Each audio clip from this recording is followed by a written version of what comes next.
আপনারা জানেন কারুন ছিল একজন মানুষ, যিনি ছিলেন মূসা নবীর ছোট চাচাতো ভাই। কি ভাই?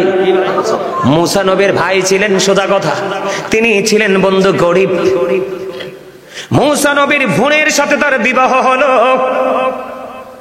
বিবাহ যখন হলো, ধীরে ধীরে ধীরে ধীরে বন্ধু তার মধ্যে পরিবর্তন আসলো। বন্ধু আর্থিক পরিবর্তন। সে সোনা বানাইতে পারে, রূপা তৈরি করতে পারে।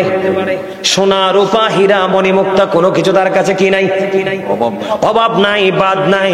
এমন করতে করতে করতে করতে বন্ধু ওই কারণ এত বেশি ধনী হলো, এত বেশি সম্পদের মালিক হলো, একেবারে ছোট্ট কনিষ্ঠ আঙ্গুলের মতো ছিল তার ছাবিগুলো।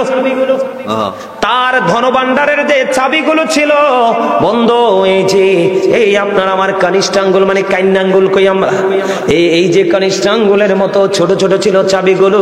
এত বেশি ধনভাণ্ডার, এত বেশি সীমা ছাড়িয়ে গেছে বন্ধু।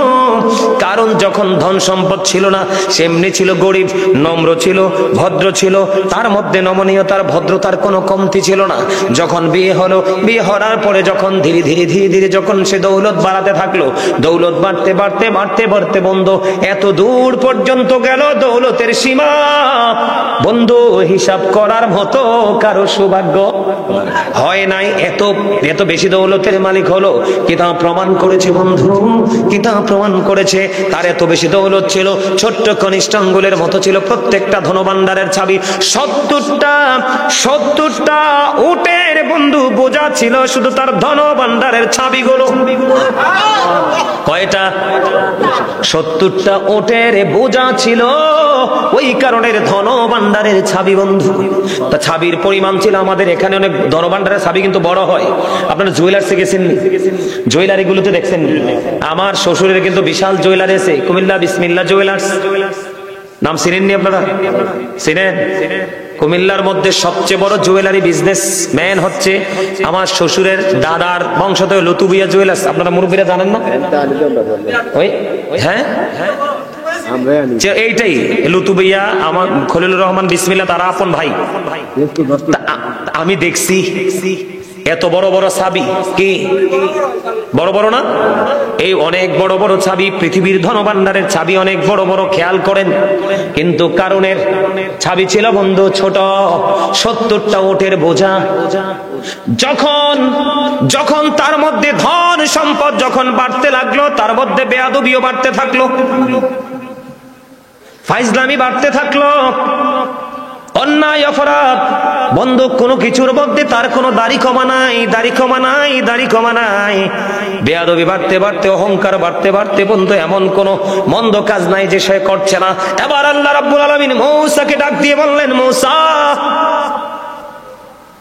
ওই কারণকে বলো তার হিসাবগুলো কি করতে, কারণকে বলো তার হিসাবটা সঠিকভাবে করতে। কারণ তার হিসাবের উপর যাকাত দিতে হবে। কি দিতে হবে? কথা বলে না কেন? যাকাত দিতে হবে। ও বন্ধু, পরে কারণ হিসাব মিলাইলেন। কারণ হিসাব মিলাইয়া দেখলেন তার এই দৌলত, তার এই সম্পত্তি থেকে অনেক সম্পদ বন্ধু অন্যকে দিয়ে দিতে হবে। কি করতে হবে? অন্যজনকে দিয়ে দিতে হবে। এমন অবস্থা দেখে এবার সে বললেন না, সে দান করার পক্ষে নাই, দান করবে না, আল্লাহর হুকুম পালন করবে না, আল্লাহর অর্ডার মান্য করবে না। ও বন্ধু, এমনি ভাবে বলতে বলতে বলতে বলতে মূসা নবী বললেন, যে মূসা নবীর কথা শুনলেন না। মূসা কানে মোল্লার বক্তব্যকে উপেক্ষা করলেন। করতে করতে এমন দূর পর্যন্ত চলে গেল, সর্বশেষে বন্ধু আল্লাহ রাব্বুল আলামিন ওই জমিনকে অর্ডার করলেন, জমিন ওই কারণের সম্পত্তিগুলো কি করো, গ্রাস করে ফেলো। কি করে ফেলো? কারণের সম্পত্তিগুলো গ্রাস করে ফেলো। তখন কারণের সম্পত্তি বন্ধু গ্রাস করা হলো। এখন দেখবেন আপনি দোআঁশ মাটিতে যান, বেলে মাটিতে যান, এঁটেল মাটিতে পাওয়া যায় না এগুলো। আপনি দোআঁশ মাটিতে যান, বেলে মাটিতে যান বন্ধু, ওখানে গেলে দেখবেন বন্ধু মণিমুক্তার মতো চিকচিক করে, কিন্তু ছোঁয়া যায় না। দেখতে সুন্দর লাগে, ঠিক কিনা বলেন? এগুলো হলো কারণের ধন। ওই পৃথিবীর মানুষগুলোকে বন্ধু আল্লাহ শিক্ষা দেওয়ার জন্য রেখেছে। পৃথিবীতে ধন নিয়ে, অহংকার নিয়ে কৃপণতা করো না, প্রাউড ফিল করো না। একটা বিষয় হলো আমাদের বর্তমানে বাংলাদেশে কৃপণতা। কি কি আমাদের বাংলাদেশে কৃপণতা বাড়ছে কিনা? আমরা কন্যা কথা কন না কিনলে, আরে ব্যাকে মিলি কথা কন, বাড়ছে। কৃপণতা বাড়ার পক্ষে বাড়ছে বলে স্বীকার করেন কে কে? হাত তোলেন, 2 হাত। মানে কৃপণতা বাড়ছে বলে স্বীকার করেন কে কে? 2 হাত তোলেন। সবার পক্ষে তো বাড়ার নমুনাই দেখা যায়। আমার এক চাচায় আঙ্গুল একটা তুলে রাখছে, কিটা বুঝাইছে ওটা? এমনি হাতটা তুললে এমনি আঙ্গুল একটা দেখাই রাখছে। আচ্ছা যাক, হাত নামান। কৃপণতা বাড়ছে তো? বাড়ে নাই? কথা বলেন, বাড়ছে না? এখন কৃপণকে তো আল্লাহ পছন্দ করে না। কৃপণকে আল্লাহ পছন্দ করে না। কৃপণের জন্য কোনো নিয়ামত নাই। কেন বললাম? না ভুল কই না। আপনি দেখবেন মসজিদের জন্য টাকা খুঁজবে, ভাই আমার কাছে টিয়া নাই, 1 সপ্তাহ পরে আইস, 1 সপ্তাহ পরে দরজা লাড়া দিলে এতে বাইতে নাই। তার মানে এদের মধ্যে কৃপণতা কি? এদের মনের নিয়ত এতে মসজিদে টিয়া দিত না। কথা কন না কেন? আবার আরেকটা কৃপণ আছে, বছরে একবার সেই কৃপণতাটা দেখায়, যেটা যার উপরে অনেক ধন আছে, জাকাত দিতে হবে। জাকাত দেওয়া ফরজ নাও? দিতে হইব না? মানে হেতে রমজান মাস আসলে বা বছর শেষে হেতে জাকাত দিতে চায় না। এটা হচ্ছে এক ধরনের কৃপণ, আছে না নাই? আবার সমাজে আরেক ধরনের কৃপণ আছে, মাহফিলের জন্য টাকা চাইলে দেয় না। কথা বল না কেন? আছে না নাই? আরেক ধরনের কৃপণ আছে, সমাজের মধ্যে গরিব মানুষ যদি থাকে তার জন্য তার ডেক্সি ভরা তরকারি কিন্তু পয়সা পড়ে যায়, তারপরও গরিবরে দেয় না। আছে না নাই? এমন অনেক গরিব মানুষ, বড় লোক আছে, তার কাপড়গুলো পুরনো, মোটামুটি পুরনোর পরে বস্তা ভরে আগুন জ্বালাই দেয়, কোনো গরিবকে দেয় না। আছে না নাই? আরো জোরে বলেন, আছে না নাই? এই কৃপণ গুলোর নিয়ে একটু ওয়াজের দরকার আছে নি? আরো জোরে বলেন। আচ্ছা, আপনারা এই দুলাবালির মধ্যে চিক চিক চিক চিক করে হীরার মতো, সোনার মতো কিছু জিনিস দেখা যায় না? বালুতে দেখেননি? এটা হলো কৃপণতার ফসল। কে? হ্যাঁ হ্যাঁ, এই তো দেখছো নি? তোমরা কইতে পারবানি? তোমরা তো আসো ডিজিটাল, মুরব্বীরা দেখছো নি কি তা কয়? তোমরা তো আসো মোবাইল নিয়া। বন্ধুর বাঁশি বাজে রে আমার কানে কানে। কথা বলেন না কেন? তোমরা সেটা লইয়া মুরব্বীরা দেখছো নি? আমি শুরু করার আগে কই দিছি, কারণের ধন। কার ধন? বন্ধুরে আমার, এটা মুরব্বীরা জানে, এই যুবকদেরকে একটু জানানো দরকার, যেহেতু তারা আসছে। যুবক তোমরা শুনবানি? এই শুনবা? তোমরা শুনবা? একটু জানার দরকার না? কারণ তোমরাও অনেক সময় কৃপণতা করো, ঠিক না? 20 টাকার নোটটা রাইখা দিয়া শুক্রবারে 5 টাকারটা বের করে দাও, তাও আদলিটা। কথা কয় না কেন? মসজিদ কমিটি আদলি ভাঙাইতে তো বিপাকে পড়ে, ঠিক না? বা ঠিক না? ভুল কইলাম? আচ্ছা, আদলি দিছে, আরেকটাই কি করছে? ফুরান আছে টাকা, নতুন আছে, এতে ফুরানটা দিছে, তাও সিরানা। কথা কন না কেন? আছে না নাই? শোনেন, এটা বানানো গল্প না, আপনাদেরকে মজা দেওয়ার জন্য বলছি না। কুমিল্লা কান্দির পাড়ে আমি একবার চক বাজার থেকে কান্দির পাড়ে আসছি, তো 10 টাকার নোটটা একটু সিরা আর কি। চক বাজার থেকে কান্দির পাড়ে আসলে 10 টাকা নেয় অটোতে, রিক্সা আনলে 30 টাকা নেয়। তা আমি আর ভালো করে খেয়াল করি নাই, 10 টাকার নোটটা রিক্সা ড্রাইভারকে দিছি। রিক্সা ড্রাইভারকে দেওয়ার পরে রিক্সা ড্রাইভার সাইয়া কয়, তো হুজুররা দাওয়াত খাইয়া তো হাদিয়াটা সাইয়া লয় না, লাগে এই দশা। একটা লজ্জা সে পাইলাম, লজ্জায় আর রিক্সাওয়ালার দিকে ফিরা তাকাইও না, কারণ নাইও পকেটে আর। এরপরে যে শিক্ষা নিলাম, মসজিদে দিল নতুনটা দেই, কোন রিক্সা ড্রাইভারকে দিল, কারণ আমার পকেটে 10 টাকা হয়তো আমার কিছু হবে না, কিন্তু রিক্সা ড্রাইভার এমন হতে পারে আজকে 10টা টাকা হইলে তার 100 টাকা পূর্ব বা একটা বাজার নিতে পারবে। এই 10টা টাকা নষ্টর কারণে হয়তো বা একটা বাজার করতে পারবে না, এই 10 টাকাটা ভালো দেই। এই যে একটা আমাদের যে অবস্থা, আমাদের এই অবস্থাটার জন্য কারণ হলো আমরা একটু উদাসীন। আমরা কি একটু উদাসীনতার মধ্যে আছি? আমরা উদাসীনতা, এই আল্লাহ রাসূল বলেছে তোমরা কৃপণতাকে কি করো? পরিহার করো। কৃপণতাকে তোমরা বর্জন করো। কৃপণতাকে কি করো না? আঁকড়ে ধরে। বন্ধুরে আমার, আপনার আমার প্রাণের নবী হাদিস শরীফের মধ্যে এসেছে, বন্ধু আজকে আসার আগেও বন্ধু হাদিসটা দেখে এসেছি।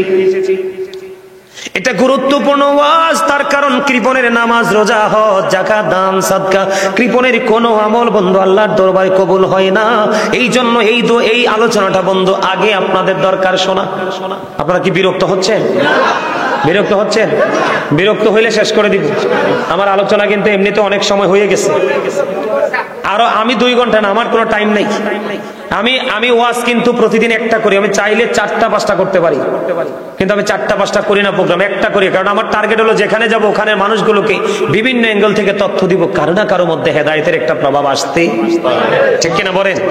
আজকের এই মাহফিল থেকে যদি বেশি না একটা যুবক যদি শিক্ষা নিয়ে যেতে পারে, তবে আমি দেখতে পাইতেছি কোন যুবক শিক্ষা নিবে কি নিবে না জানি না, কিন্তু আমি আসার পরে যখন দুরূদ পড়ছি, জিকির করছি, একটা ছেলে আমার চোখে পড়েছে। এই ছেলেটার চোখ দুটো পলকহীন ভাবে আমার দিকে দৃষ্টি। আমি একটু পরে পরে তার দিকে তাকাই, সে কিন্তু বুঝতে পারে না, ছেলেটা কিন্তু বয়স কম। আলোচনাগুলো এত মন দিয়ে সে শুনতেছে, আমি তার দিকে শুধু তাকিয়ে আছি অবাক হয়ে। আল্লাহ তাকে কবুল করে নিক, সকলে বলেন আমিন। তার সঙ্গে সঙ্গে বাকি সবাইকে কবুল করে নিক, সকলে বলেন আমিন। আরো জোরে বলেন আমিন, আরো জোরে বলেন আমিন। আমি যখন দুরূদ পড়ছি, ছেলেটা প্রাণ উজাড় করে দুরূদ পড়ছে। তোমরা তো জানো না কোন দিকে ওয়াজ করব। হাদিস শরীফের মধ্যে এসছে, দাইলামি শরীফের মধ্যে এসছে, আপনারা আমার প্রাণে নবী বলেছেন, কেউ যদি প্রাণে নবীকে ভালোবাসিয়া প্রতিদিন যদি মাত্র 1000 বার যদি দরুদ পড়তে পারো, নবীজি বলে দিয়েছে তুমি জান্নাত না দেখা পর্যন্ত তোমার মরণ হবে না। জান্নাতে যাওয়ার একটা সহজার উপায় আসেনি? তো সেই নবীকে ভালোবাসবেন নাকি মানুষের কথা শুনে নবীর ইজ্জতে আঘাত করবেন? নবীকেই ভালোবাসবেন কি আপনার হুজুর যেমনি ভালোবাসে আপনার হুজুরের মতো, নাকি সবকিছুর চাইতে বেশি? আচ্ছা, কোন ওমরের মতো জাজরাইল সাহাবী আর একজনও নাই? হযরত ওমরের মতো জাজরাইল সাহাবী আর একটাও? ওমর নবীর বা নবীর জন্য তার বাবার কল্লা ফালাই দিছে। আল্লাহু আকবার বলেন না। ওমর বলল, নবী গো, আমি আপনাকে ভালোবাসি। কি বাসি? কিন্তু জীবনের চাইতে বেশি না। আমার নবী কয় তুমি এখনো মুমিন হতে পারো নাই। নবীর প্রতি শ্রদ্ধাটা কেমন থাকতে হবে খেয়াল করেন। তার মানে নবীজি বললেন তুমি এখনো মুমিন হতে পারো নাই। পরে ওমর বলল, ইয়া রাসূলুল্লাহ, আমি আপনাকে ধন সম্পদ সন্তান সন্ততি যা আছে এবং আমার জীবন আছে, জীবনের চাইতে বেশি ভালোবাসি। নবীজি ডাক দিয়ে বললেন, হাদিস শরীফের মধ্যে আছে, ওমর তুমি এতক্ষণে মুমিন হয়েছো। নবী সম্পর্কে চিন্তা করতে, হিসাব করে করতে হবে। একজন বলবো আমি সাপোর্ট দিব, নো, আমি আমার বিবেককে প্রশ্ন করবো। সে যে কথাটা বলো, যেমন এক্সাম্পল, আমাদের দেশে অনেক মৌলবী বেরিয়েছে এখন, নবীকে কয় আমার মতো। আচ্ছা বলেন, নবীজি কোনোদিন কি আপনার আমার মতো হতে পারে? এটা যে বিশ্বাস করবে তার ঈমান আসেনি? কথা বলেন আছে? আচ্ছা, যদি নবী আপনার আমার মতো হয়, তাহলে নবীজি মেরাজে গেল কেমনে? এশার নামাজ পরে উম্মে হানির ঘরে। কোথায়? উম্মে হানির ঘরে। ওনার জমজমের কিনারায় সিনা সাক হলো, ওপেন হার্ট সার্জারি হলো, এবার সেটিং হলো। সেটিং হওয়ার পরে আপনার রাসূল এক আসমান থেকে আরেক আসমানে 500 বছরের রাস্তা, 7 আসমান ফাড়ি দিল, সিদরাতুল মুনতাহায় গেল, আলাপ হলো, মহাশূন্য ফাড়ি দিয়ে আল্লাহর আরশে গেল, কথোপকথন হলো, মুসা নবীর সাথে কথা হলো, আবার ফজরের আগে পৃথিবীতে চলে আসলো। সেই নবীকে কি আপনার আমার মতো কখনো বলা যায়? যদি বলে ঈমান থাকবে? এরকম চিন্তা আমরা কখনো করব? কোনোদিনও করব না। কারণ পৃথিবীর বন্ধুত্ব আপনার কবর পর্যন্ত যাবে না। আপনি অসুস্থ হয়ে দেখেন, আজকে আপনাকে বলি, আপনি অসুস্থ হয়ে দেখেন, আপনার প্রিয় বন্ধু আপনার বাচ্চাগুলোর দিকে নজর দিয়েও তাকাবে না। কবর তো থাক দূরে, আপনার জন্য দোয়া তো থাক দূরে। আমার কথা বলেন বন্ধু, আমার আলোচনাটা আমি করি, আপনারা একটু মন দিয়ে শোনেন, বেশি বিরক্ত করব না। আপনারা যতক্ষণ শুনতে চান আমি রাজি আছি, কারণ আমার কোনো পিছুটান নাই। আমার কোনো কি নাই? পিছুটান নাই। কারণ আমি বলছি আগে একটা প্রোগ্রাম করি, 2টা করি না। আলোচনাটা শুনবেন তো? আমি কিন্তু আলোচনায় ঢুকলে ধারাবাহিক ভাবে আলোচনা করবো। আল্লাহ কবুল করে নিক আমাদের সবাইকে, সকলে বলুন আমিন।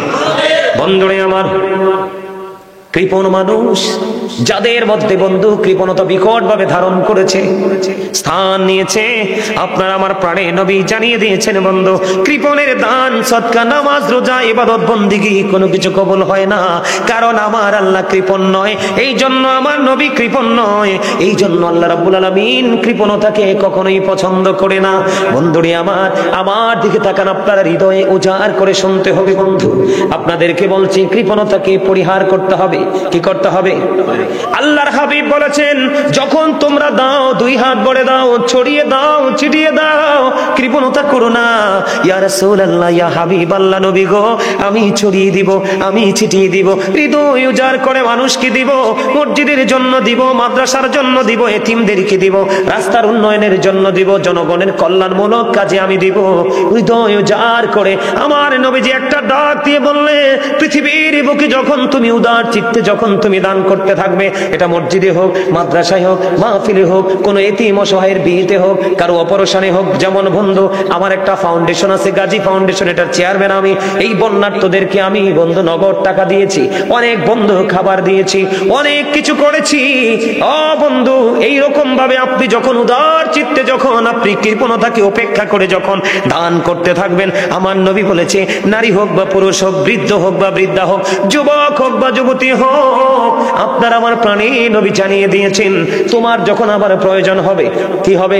তোমার যখন আমার প্রয়োজন হবে, যেমন এক্সাম্পল স্বরূপ আপনার ছেলে বাহিরে যাবে, আল্লাহ গো বাংলাদেশে চাকরি নাই, আমার ছেলেটা গ্রাজুয়েশন কমপ্লিট করেছে, একটা এডুকেটেড পারসন, আমার ছেলেটাকে আমি ইতালিতে পাঠাবো, আপনি দরখাস্ত লিখতে দেরি রে, আমার আল্লাহর দরবারে কবুল হতে দেরি হবে না। কারণ আমার নবীজি বলে দিয়েছে বান্দা যখন আল্লাহকে স্মরণ করে 1 বিঘা পরিমাণে এগিয়ে যায়, আল্লাহ বান্দার দিকে 1 গজ পরিমাণে এগিয়ে আসে। কোন বান্দা যখন আল্লাহর দিকে স্মরণ করে করে 1 হাত পরিমাণে এগিয়ে যায়, আমার আল্লাহ ডেকে ডেকে বলেছেন হাবিব আপনি জানিয়ে দেন আমি আমার ওই বান্দার দিকে 2 হাত পরিমাণে এগিয়ে আসি। আল্লাহকে স্মরণ করে কোন বান্দা যখন হেঁটে হেঁটে আল্লাহর দিকে যায়, আল্লাহ রাব্বুল আলামিন বলে দিয়েছেন হাদিস শরীফের মধ্যে এসেছে হাবিব আপনি জানিয়ে দেন আমি আমার ওই বান্দার দিকে দৌড়ে ছুটে আসি। জোরে জোরে কন্যা সুবহানাল্লাহ। আপনি যখন চাইবেন মেয়ের বিয়ের প্রয়োজন, ছেলের বিয়ে প্রয়োজন, আপনার বাড়ি বানানোর প্রয়োজন, একটা জায়গা কিনবেন, 50 লক্ষ জোগাড় হয়েছে, আরো 10 লক্ষ শর্ট, অটোমেটিক্যালি দেখবেন আরো 10 না বন্ধু, আরো 50 দেওয়ার মতো আল্লাহর পক্ষ থেকে বন্ধু দাঁড়িয়ে যাবে। কারণ আল্লাহ যখন বলবে কোন ফায়া কোন, সঙ্গে সঙ্গে বরাদ্দ হয়ে যাবে। জুড়ি জুড়ি কন্যা সুবহানাল্লাহ। কারণ আল্লাহ বলেছেন ওমাকারু মাকারাল্লাহ ওয়াল্লাহু খায়রুল মাকিরিন, শ্রেষ্ঠ কৌশলের মালিক আল্লাহ, ইন্নাল্লাহা ইউহিব্বুল মুতাওয়াক্কিলিন। বন্ধু নিশ্চয় যারা আল্লাহর উপর ডিপেন্ড করে আল্লাহ রাব্বুল আলামিন তাদেরকে পছন্দ করে ভালোবাসে। জোরে জোরে কন্যা সুবহানাল্লাহ। বন্ধুরে আমার দিকে তাকান, আমি এক্সাম্পল দেই বন্ধু। হযরত আবু হুরায়রা রাদিয়াল্লাহু তাআলা আনহু থেকে হাদিস বর্ণিত, একদিন নবীজির কাছে ক্ষুধার্ত মানুষ, কৃপণতাকে উপেক্ষা করলে আল্লাহ কেমন করে রাজি হয়। একজনে ক্ষুধার্ত মানুষ আসলো, ইয়া রাসূলুল্লাহ পেটে ক্ষুধা, ইয়া রাসূলুল্লাহ কিছু খেতে হবে গো, আমার খাবারের প্রয়োজন। নবীজির বিবির কাছে খবর পাঠালেন, বিবি রে, ও বিবি ঘরে কিছু আসেনি? বিবি আবার উত্তর দিলেন, ইয়া রাসূলুল্লাহ ইয়া হাবিবাল্লাহ, নবী গো ঘরে কিছুই নাই গো নবী, পানি ছাড়া। আরেকজন বিবির কাছে খবর পাঠালেন, ওই বিবি উত্তর দিলেন, ইয়া রাসূলুল্লাহ ইয়া হাবিবাল্লাহ, ঘরে পানি ছাড়া কিছু নাই গো নবী। আল্লাহি ওয়াল্লাহি ঘরে পানি ছাড়া কিছু নাই গো নবী। এবার নবীজির উপস্থিতির সামনে সাহাবায়ে কেরাম ছিলেন, সাহাবীদেরকে বললেন কে রে ওই মেহমানটার দায়িত্ব নিবা, এই ক্ষুধার্ত মানুষটার দায়িত্ব নিবা, আমি একজনকে দায়িত্ব দিতে চাই। একজন আনসারী সাহাবী একটা ডাক দিয়ে বললেন, ইয়া রাসূলুল্লাহ এই মেহমানটাকে আমাকে দিয়ে দেন। এবার ওই মেহমানের দায়িত্ব নিলেন একজন আনসারী সাহাবী। ওই সাহাবী দায়িত্ব নেওয়ার পরে বন্ধু এবার বাড়ি চলে গেলেন, জিয়ার পরে বিবিকে ডাক দিলেন, বিবি বিবি রে আজকে ঘরে কোনো খাবার আসেনি রে বিবি। এবার বিবি একটা ডাক দিয়ে বলল, ইয়া রাসূলুল্লাহ। এবার বিবি ডাক দিয়ে বললেন, স্বামী স্বামী গো আমার কাছে খাবার আছে, তবে এই খাবারটা হলো আমাদের ঘরে যে ছোট্ট বাচ্চাটা আছে, এই ছোট্ট বাচ্চাটার খাবার আছে। জুড়ি জুড়ি কন্যা সুবহানাল্লাহ। কার খাবার আছে? ছোট্ট বাচ্চাটার খাবার আছে। এবার ওই আনসারী সাহাবী বিবিকে একটা ডাক দিয়ে বললেন, বন্ধু চতুর্দিকে তাকাইলে একটা ব্যান যায়, আওয়াজটার দিকেও তাকাইতে হয়। আমি আপনাদেরকে ওয়াজ করছি যে আপনারা বোঝেন নাই, মানুষের আসল সত্তা হলো তার আত্মা, তার দেহ নয়। আপনার দেহ যদি এখানে থাকে আর আত্মা যদি বন্ধু বেনের সঙ্গে ওপারে চলে যায়, মাঝখান দিয়ে আলোচনার মাঝখানটা হারিয়ে ফেলবেন, ওয়াজ শুনে আপনি কোনো পরিপূর্ণতা খুঁজে পাবেন না। বন্ধুরে আমার, মনোযোগ হলো আসল, মানুষের আসল সত্তা হলো তার আত্মা। আত্মা যদি এখানে রাখতে পারেন হেদায়েত নসিবে জুটবে। বন্ধুরে আবার আনসারী সাহাবী বিবিকে ডাক দিয়ে বললেন, বিবি বিবি রে আমাদের সন্তানের যে খাবারটা আছে, আজকে খাবারটা আমি মেহমানকে খাওয়াবো, কারণ আমি আমার প্রাণের নবীর কাছ থেকে জেনেছি ক্ষুধার্ত মানুষটাকে যেহেতু আমার বাড়িতে চলে আসে সে মেহমান হয়ে গেছে। সুবহানাল্লাহ বলেন না, কি হয়ে গেছে? মেহমান হয়ে গেছে রে বিবি। ও বিবি একটা কাজ করবে তুমি, যখন সন্ধ্যা হয়ে যাবে, সন্ধ্যা হয়ে যাওয়ার পরে বাচ্চাটাকে প্রদীপটা নিভাই দিবা ঘরে। তৎকালীন সময়ের মানুষগুলোর ঘরগুলো বন্ধ, ছোট ছোট ছিল। আপনারা যারা হজে গেছেন দেখছেননি, এখানে হজে গেছেন এমন লোক আসেননি? আপনি যে গেছেন দেখছেননি মা ফাতেমার বাড়ি কত ছোট ছোট ঘর? আমি দেখেছি বন্ধু, তাদের ঘর ছিল ছোট কিন্তু তাদের প্রেম ছিল আকাশ ছোঁয়া। এখন আমাদের ঘরগুলো হয়ে গেছে বড়, ঘরগুলো হয়ে গেছে পাকা, কিন্তু হৃদয়টা একেবারে মরিচিকায় জং ধরে ফেলেছে। জং একবারে বন্ধু ধ্বংস করে দিয়েছে। এবার কি করলেন? বিবিকে ডাক দিয়ে বলল, বন্ধু আনসারী সাহাবীর প্রেমের খবর শোনেন। কৃপণতাকে তারা কেমন করে উপেক্ষা করেছে, কেমন করে তারা কৃপণতাকে দূর করে আল্লাহর দিদার প্রাপ্ত হয়েছে। এবার বিবিকে বললেন, বিবি বিবি গো, প্রদীপটা নিভাই দিও সন্ধ্যা যখন হবে। ও স্বামী, কেন গো? কই প্রদীপটা যখন নিভিয়ে দিবে বাচ্চাটা বুঝতে পারবে রাত্র গভীর হয়ে গেছে, তুমি তার মাথায় হাত বুলিয়ে দিও, বাচ্চাটাকে তুমি ঘুম পাড়িয়ে দিও, কারণ এই খাবারটা আমি আজকে আমার নবীর কাছ থেকে আনা মেহমানকে, ক্ষুধার্ত মানুষকে খাওয়াবো। জুড়ে জুড়ে কন্যা সুবহানাল্লাহ।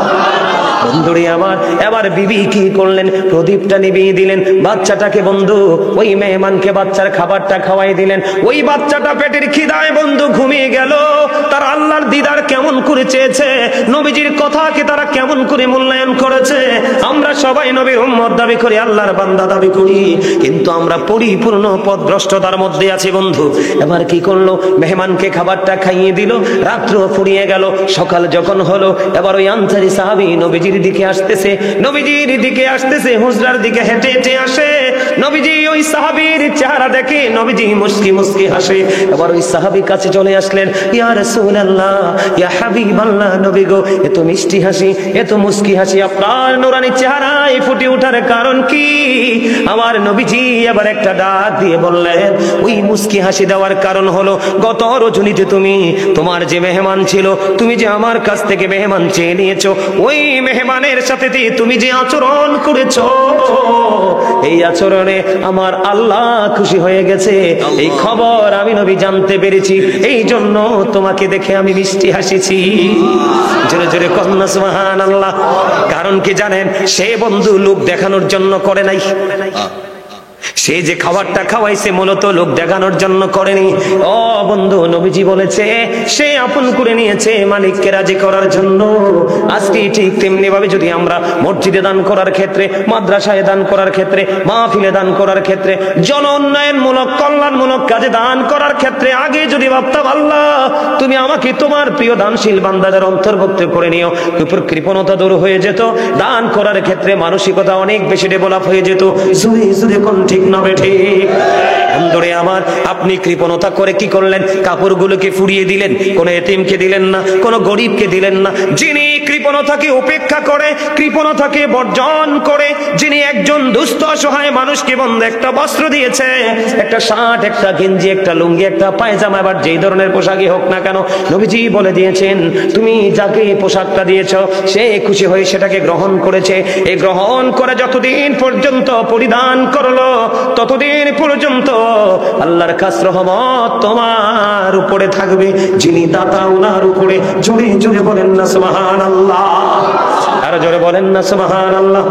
আর একটু মহব্বতে বলুন সুবহানাল্লাহ। তাহলে আপনাকে আমাকে কি করতে হবে? কৃপণতা বর্জন। কথা বলেন না কেন? কি করতে হবে? কৃপণতা বর্জন। কেমন করে কৃপণতা বর্জন করতে হবে জানেননি? নবীজি বলে দিয়েছেন, তুমি যখন রান্না করবা, কি করবা? তুমি যখন কোনো তরকারি রান্না করবা, তুমি তরকারির মধ্যে একটু ঝোল অথবা রসা তুমি একটু বাড়াইয়ে দিও। ইয়া রাসূলুল্লাহ, ইয়া হাবিবাল্লাহ, কেন গো?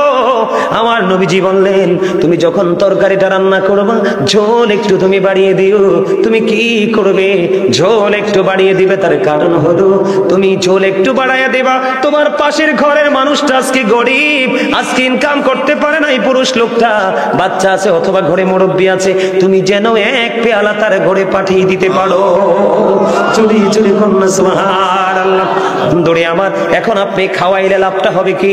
হাদিস শরীফের মধ্যে এসেছে, আল্লাহর কাছে দুইটা কাজ অনেক বেশি পছন্দের। আল্লাহর কাছে দুইটা কাজ বন্ধু অনেক বেশি পছন্দের। একটা হলো পরিচিত ও অপরিচিত পরিচিত হও। কোন মানুষকে যদি তুমি সালাম দিতে পারো, আর কোন মানুষকে যদি তুমি পেট ভরিয়ে খাইয়ে দিতে পারো, জোরে জোরে কন্যা সুবহানাল্লাহ, আরো জোরে বলেন না সুবহানাল্লাহ। তাহলে আপনি কি হলেন? আল্লাহর যে পছন্দের কাজের মধ্যে একটা আপনি করে ফেললেন, আপনি তার আপনার আশেপাশের মানুষকে খাবার খাইয়ে দিলেন। জোরে জোরে বলেন না সুবহানাল্লাহ। এখন আমাদের মধ্যে যিনি খাওয়ায় উনি কৃপণ না? কথা বুঝতে পারছেন নি? যিনি দান করে তিনি কৃপণ না? যিনি যাকাত দেয় তিনি কৃপণ না? যিনি যাকাতও দেয় না, দানও করে না, এতিম অসহায়ের পাশেও দাঁড়ায় না, তিনি সত্যিকার অর্থে কৃপণ। আপনার সামনে দুরূদ পড়া হলো, আপনি দুরূদ পড়লেন না, আপনি সত্যিকার অর্থে কৃপণ। আপনার সামনে আল্লাহর জিকির করা হলো, আপনি জিকির করলেন না, আপনি হলেন শ্রেষ্ঠ কৃপণ। এই কৃপণের জন্য, এই জন্য বন্ধু কোরআন এবং হাদিস করে দেখলাম, যারা জিকির করে তারা হলো বন্ধু জিন্দা, আর যারা জিকির করে না তারা হলো মুর্দা। আপনি জিকির করেন না কিন্তু গায়ে গতরে মোটা, কোরআন হাদিসের দৃষ্টিতে আপনি মরে গেছেন। কারণ মানুষের দেহ আসল নয়, তার আসল হলো তার আত্মা। ঠিক কিনা বলেন? আর জোরে বলেন। মা আয়েশা সিদ্দিকা রাদিয়াল্লাহু তাআলা আনহা বললেন, ইয়া রাসূলুল্লাহ, আমি কেমন করে দিব? আমার দুইজন প্রতিবেশী আছে। কয়জন? কথা বলেন না, কয়জন? ভাই আমার দুইজন প্রতিবেশী আছে গো ইয়া রাসূলুল্লাহ, আমার দুইজন প্রতিবেশী আছে। আমি ইয়া রাসূলুল্লাহ, আমার দুইজন প্রতিবেশীর মধ্যে আমি কাকে আগে দিব? নবীজি বললেন, তোমার দুইজন প্রতিবেশীর মধ্যে যার ঘরটা তোমার কাছে তাকে আগে দাও, তারপরে তোমার একটু দূরে যিনি তার কাছে আগে দাও। বন্ধু, আমাদের মধ্যে অনেক সমস্যা। নিজের এলাকার মসজিদে দেয় না, শ্বশুর বাড়ির মসজিদে দেয়। কথা কয় না, আছে না নাই? আরো জোরে বলেন। হুজুর আপনি কি রাগ হইছেন আমার লগে? হ্যাঁ, মন খারাপ কা? আমার সামনের দিকে আইয়েন। আপনারা হুজুরে আমার লাগে আরে পছন্দ করেন, আরে অপছন্দ করছে। আপনারা অপছন্দ করছেন নাকি? সবার পছন্দ হয়েছে? কোনটা কইবেন? আই লাইক ইউ না আই লাইভ ইউ? হইছে না তো? দোনোটা দোনোটা। মাশাআল্লাহ মাশাআল্লাহ, thank you very much, thank you, আলহামদুলিল্লাহ বলেন। আরো যারা বলেন না। আপনারা হাসানোর জন্য একটু বলছিলাম, আপনারা তো সবাই হাসতে পারলেন না।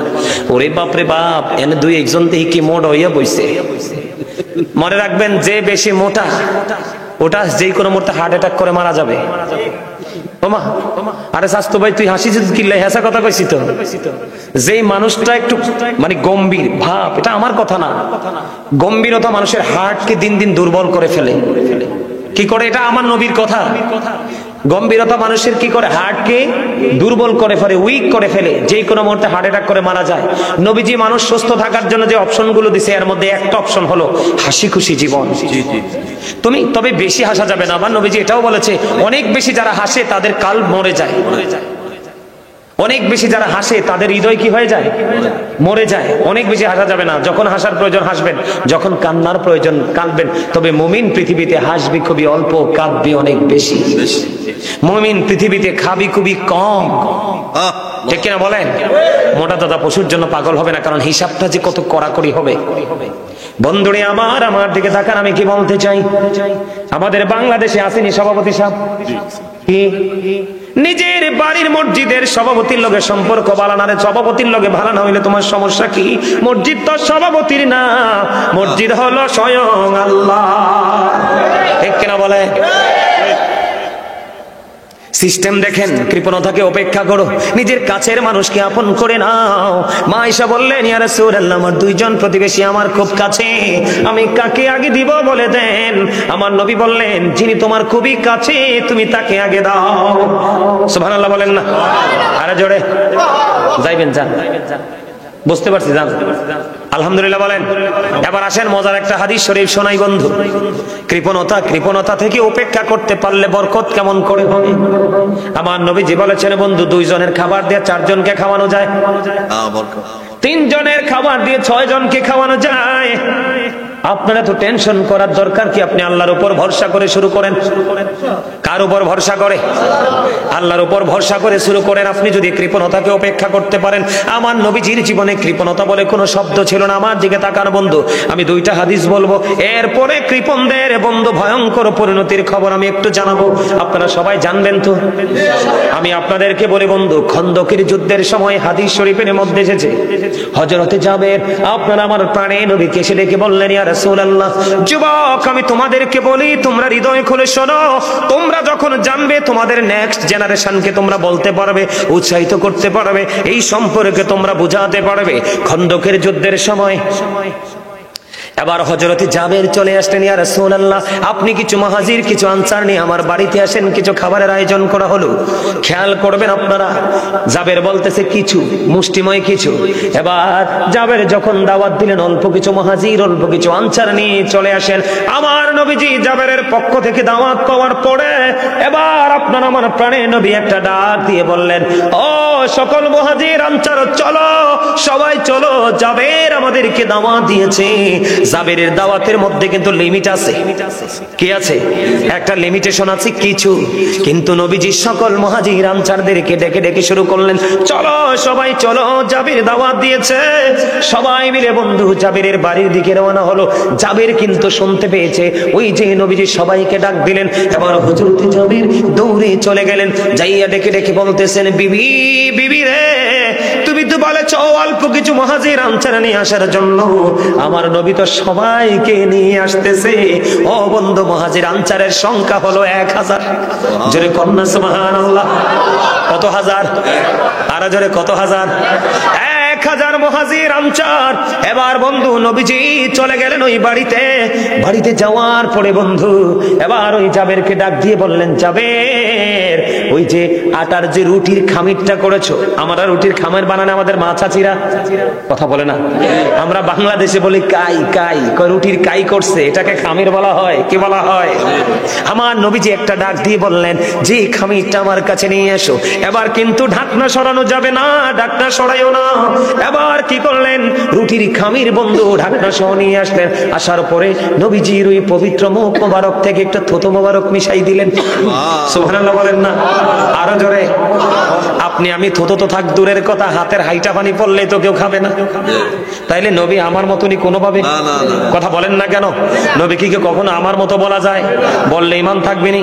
দেখেন নবীজি কি দিছে, থুতু মোবারক দিলেন। আবার বললেন, জাবের, একটু একটু করে খামির থেকে একটু একটু করে রুটির খামির উঠাও, আর রুটি বানাইতে থাকো, একজন একজন করে মুহাজির আনসারকে খাইতে দাও। আর পাতিলে বন্ধু গোশত হলো একটা ছাগলের বাচ্চা। কি? একটা বাচ্চা ছাগল জবাই করা হয়েছে। নবীজি বললেন, জাবের, ওই গোশতের যে রান্না করা যে পাতিলটা নিয়ে আসো, ঢাকনা সরাইও না। ও বন্ধু, এবার ওই গোশতের পাতিলটা যখন নিয়ে আসলো, এটার মধ্যে নবীজি বিন্দু পরিমাণ থুতু দিয়ে দিলেন, ওই থুতু মোবারক দিয়ে দিলেন বন্ধু।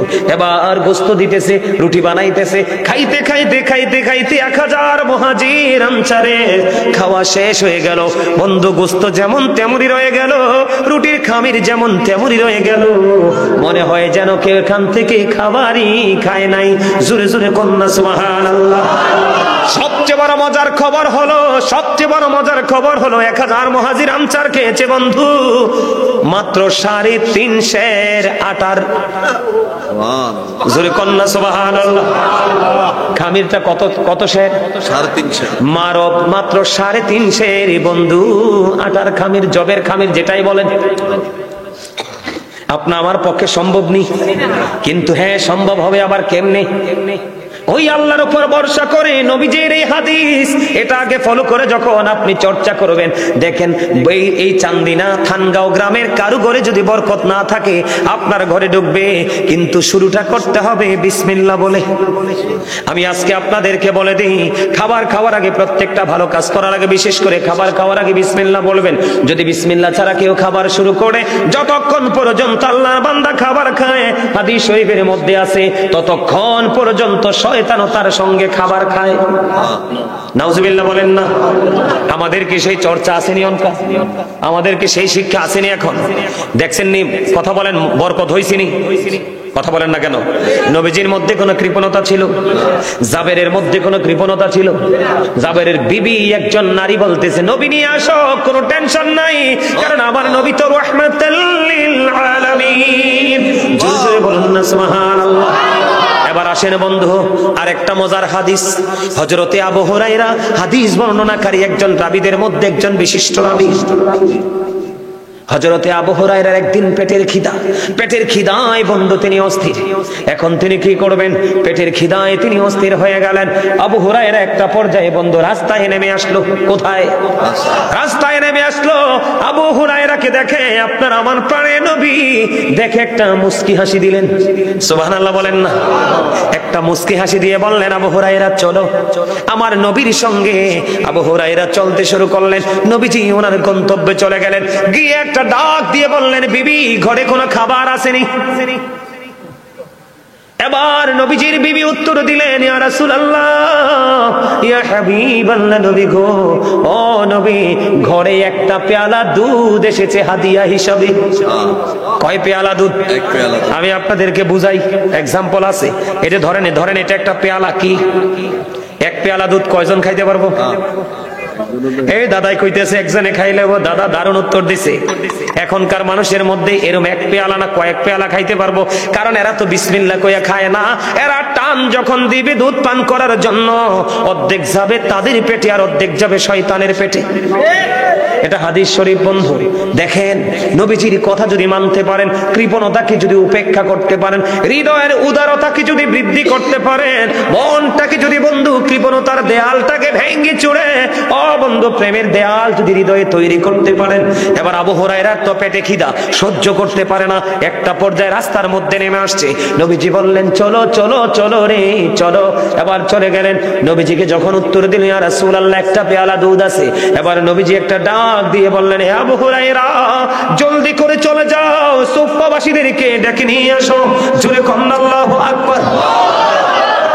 আবু হুরায়রা টেনশনে পড়ে গেছে। কিসে পড়ে গেছে? টেনশনে পড়ে গেছে। তার মধ্যে টেনশন কাজ করতেছে। কেমন টেনশন কাজ করতেছে জানেননি? সে আবু হুরায়রা মনে মনে বলতেছে, একটা পেয়ালা দুধ এইটা তো আমারই হবে না, আবার সুফফাবাসীদেরকে নবী খাওয়াইবে না। আল্লাহু আকবার বলেন না? এবার আবু হুরায়রা নবীজির কথা তো অমান্য করা যায় না। সুফফাবাসীদেরকে বন্ধু ডেকে নিয়ে আসলো। আসার পরে এক এক করে বন্ধু অসংখ্য সুফফাবাসীকে দুধ খাওয়ালো। এরপরে আবু হুরায়রাকে ডাকলেন, রে আবু হুরায়রা, আসো তুমি দুধ পান করো। এবার আবু হুরায়রা দুধ পান করলেন। নবীজি আবার ডাক দিলেন, আবার একটু পান করো। আবার পান করলেন। আবার নবীজি ডাক দিলেন, আবু হুরায়রা তুমি পান করো। এবার আবু হুরায়রা একটা ডাক দিয়ে বললেন, ইয়া রাসূলুল্লাহ, ইয়া হাবিবাল্লাহ, নবী গো, আমার পেটে আর জায়গা নাই, আমার পেটে আর ঢুকবে না। জোরে জোরে বলেন না সুবহানাল্লাহ। আমরা সেই নবীর উম্মত। আজকে আমাদের হাতে বরকত নাই। কথা কন না কেন? বরকত থাকবে কেমনে? আপনার বৌদ্ধ প্রস্রাব করে ভালো করে পানি খরচ করবে কেমনে জানে না। জিরা কুলু কিভাবে ব্যবহার করতে হয় সেটা জানে না। ঠিক কিনা বলেন? রান্না করার সময় মাথায় ঘুমটা দেয় না। বিসমিল্লাহ কই স্টার্ট করে না। কারণ বিসমিল্লাহ বলবে কেমন করে? এত পেটে এত খিদা, সে বলে আই এম ভেরি টায়ার্ড। বিসমিল্লাহর কথা মনে নাই। টায়ার্ড অবস্থায় কি বিসমিল্লাহ মনে থাকেনি? এরপরে বিসমিল্লাহ ছাড়া খাবার শুরু করলো। খাইতে খাইতে খাইতে খাইতে গলা পর্যন্ত আসছে। আলহামদুলিল্লাহ বলার বন্ধ সুযোগ নাই। বললাম সমস্যা কি? আলহামদুলিল্লাহ কইছেন নি? কয় no, I am very relax. কথা বুঝেন নাই? আগে ছিলাম ক্লান্ত, এখন হইছি শান্ত। মাঝখানে বরকত চলে গেছে অচিন দেশে। ঠিক কে বলো? এটা কি আপনার উদারতার চিহ্ন নাকি কৃপণতার চিহ্ন? এখন নবীজি যেটা কইছে এটা যদি আপনি মানতে না পারেন, তাহলে নবীর উম্মত নেই। কথা কন না কেন? নবীজি যেটা বলছে সেটা যদি আপনি করেন নাই, আপনি উম্মত নেই। আরো জোরে উম্মত, আরো জোরে উম্মত হতে পারবেন? পারবেন না। আমার দিকে তাকান, দেখে দেখে একটা হাদিস পড়বো, শুনবেন নি আপনারা? আরো জোরে। হেদায়েত পাইতে হলে, আপনাকে শিক্ষা অর্জন করতে হলে কি করতে হবে বন্ধু? আপনার আমার প্রাণের নবী কি বলেছে আমি আপনাদেরকে একটুখানি শোনাই। রাগ হইবেন? হাদিসটা বললে শোনার দরকার আছে না নাই? আমি একটা হাদিস শরীফ আপনাদেরকে শোনাবো। ও বন্ধু, আপনাদের জন্য বড় নিয়ামত। এদিকে তাকান, যুবক ভাইদেরকে বলছে তোমরা শোনো, আল্লাহ রাসূল কি বলেছেন? ওয়ান আবি হুরায়রা রাদিয়াল্লাহু তাআলা ক্বালা রাসূলুল্লাহ সাল্লাল্লাহু আলাইহি ওয়াসাল্লাম মান আতানি ফাকাদ আতাল্লাহ ওয়া মান আসানি ফাকাদ আসাল্লাহ ওয়া মান আতা আমিরি ফাকাদ আতানি ওয়া মান আসা আমিরি ফাকাদ আসানি। মুত্তাফাকুন আলাইহি। আল্লাহর হাবিব বলেছেন, হযরত আবু হুরায়রা রাদিয়াল্লাহু তাআলা আনহু থেকে বর্ণিত, দেখো সাধারণ মানুষ যারা, সাধারণ উম্মত যারা, তাদের হাসরটা কত সহজ, তাদের মুক্তিটা কত সহজ, আল্লাহর নিয়ামত পাওয়াটা তাদের জন্য কতটা সহজ। আমার নবীজি বলে দিয়েছেন। হযরত আবু হুরায়রা রাদিয়াল্লাহু তাআলা আনহু থেকে হাদিস বর্ণিত, আপনার আমার প্রাণের নবী বলেছেন মান আতাআনি ফাকাদ আতাল্লাহ। নবী ইরশাদ করেছেন, যে ব্যক্তি আমার অনুগত করে সে আল্লাহর অনুগত করলো। জোরে জোরে কন্যা সুবহানাল্লাহ। মানে হাদিসের প্রথম লাইনটা দেখছেন নি কত চমৎকার। আল্লাহ রাসূল বলেছেন মান আতাআনি ফাকাদ আতাল্লাহ, যে ব্যক্তি আমি নবীর অনুগত করলো সে যেন আল্লাহর অনুগত করলো। জোরে জোরে কোন সুবহানাল্লাহ। এর পরের অংশটা দেখেন, আল্লাহর হাবিব বলেছেন ওমান আসানি ফাকাদ আসাল্লাহ। আপনার আবার প্রাণে নবী বলে দিয়েছেন, আর যে ব্যক্তি আমার অবাধ্য করলো সে যেন আল্লাহর অবাধ্য করলো। তার মানে যে নবীর হুকুমকে, নবীর অর্ডারকে, নবীর প্র্যাকটিক্যালটাকে অস্বীকার করলো, অমান্য করলো, সে যেন মূলত আল্লাহকে অমান্য করলো। জোরে জোরে কন্যা নাউজুবিল্লাহ। আরো জোরে বলেন নাউজুবিল্লাহ। এখন আপনার মনে মনে চিন্তা হলো, আমি রাসূলকে পাবো কোথায়? রাসূল তো চলে গেছে, আমি রাসূলের দিদার কেমন করে পাবো? আমি কোথায় গেলে রাসূলকে পাবো? আল্লাহর হাবিব আপনাকে আমাকে বলে দিয়েছে বন্ধু।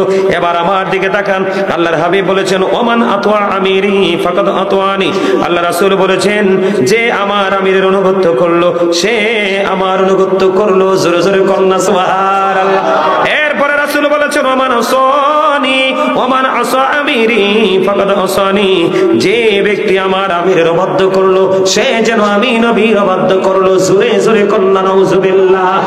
এর যুবক ভাই, আমি তোমাদেরকে বলছি, ও দাড়ি পাকা আমার মুরব্বি বাবারা, আমি এই চান্দিনা থানগাঁও গ্রামের আমার মা আমার বোনদেরকে ডেকে ডেকে বলবো, হৃদয় খুলে শোনো, আমার নবী বলেছেন নবীকে মানলে আল্লাহকে মানা হয়ে যায়, নবীকে অমান্য করলে আল্লাহর অমান্য করা হয়। এবার আমার নবীজি বলেছেন, যে ব্যক্তি আমার আমিরকে, তার মানে আল্লাহ এবং আল্লাহর হাবিবের প্রেমিক হতে হবে আলেম। কি? আল্লাহ এবং আল্লাহর হাবিবের প্রেমিক হক্কানি আলেমের অনুগত করলো, মানে আলেমকে মানলো, সে যেন নবীকে মানলো। যে হক্কানি আলেমের অবাধ্য হলো সে যেন নবীর অবাধ্য হয়ে গেল। জোরে জোরে কন্যা নাউজুবিল্লাহ। তার মানে আল্লাহকে পাইতে হলে রাসূলের কাছে যেতে হবে, আর রাসূলকে পাইতে হলে হক্কানি আলেম এবং হক্কানি আল্লাহর ওলিদের কাছে যেতে হবে। অন্যথায় আপনার জন্য সহজ কোনো রাস্তা নাই। ঠিক কিনা বলেন? আরো জোরে বলেন। এখনো বন্ধু সুফাবাসী সকলে দুধ খাইলো, আবু হুরায়রা দুধ খাইলো, সর্বশেষে আপনার আমার প্রাণে নবী দুধ পান করলো। জোরে জোরে কোন সুবহানাল্লাহ। আর একটু জোরে। এবার আসেন, যদি আপনি কৃপণতা কি করেন? আপনি যদি কৃপণতাকে বর্জন করতে না পারেন, বলে আপনি মনে মনে ভাবলেন হুজুরা যা বলক গিয়া, আমি কৃপণতা কি করব না, ছাড়বো না, বর্জন করব না। এই জায়গায় আমি আপনাদেরকে একটা এক্সাম্পল দিয়ে বিষয়টা শেষ করে দিব বন্ধু। আপনি এটা আল্লাহর কাজ, কার কাজ? এই জুয়ায় কি হয় জানো? এই জুয়া খেলতে খেলতে একদিন সে বড় হবে, বিয়ে হবে, শ্বশুর বাড়ি থেকে জুয়া খেলার টাকা আনার জন্য বিবির গায়ে হাত তুলবে, সর্বশেষে বিয়ের শাড়িটা পর্যন্ত বিক্রি হবে। এটা তো নষ্ট একটা কাজ। আজকে আমার সমাজের যুবকরা বেঈমান কাফিরদের সংস্কৃতিকে লালন করতে করতে, তাদেরকে নিয়ে কম্পিটিশন করতে করতে তারা জুয়ার মধ্যে ঢুকে গেছে। নাউজুবিল্লাহ। এই জন্য আমি তোমাদেরকে বলবো, আমি ছোট্ট ছোট্ট করে বলবো, বেশি লম্বা করবো না।